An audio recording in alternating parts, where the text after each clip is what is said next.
नमस्कार।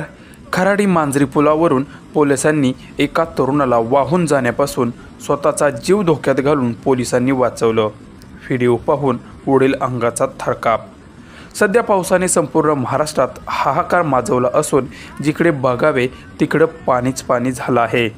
नद्या, नाले, ओढे अगदी दुथडी भरून वाहत आहेत।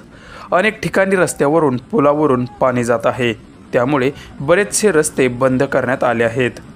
परंतु तरीही काही तरुण स्वतःचा जीव धोक्यात घालून समोर मरण दिसत असतानाही माघार न घेता पुढे पाऊल उचलतातच। अशाच एका तरुणाने पुण्यातील खराडी मांजरी पुलावरून पाणी जात असताना त्या पुलावरून जाण्याचं धाडस केलं, परंतु मध्ये जाऊन तो अडकला। शेवटी महाराष्ट्र पोलिसांनी स्वतःचा जीव धोक्यात घालून त्या तरुणाला वाचवलंच। यावेळी महाराष्ट्र पोलिसांचं कौतुक करावं तेवढं कमीच आहे।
Hey,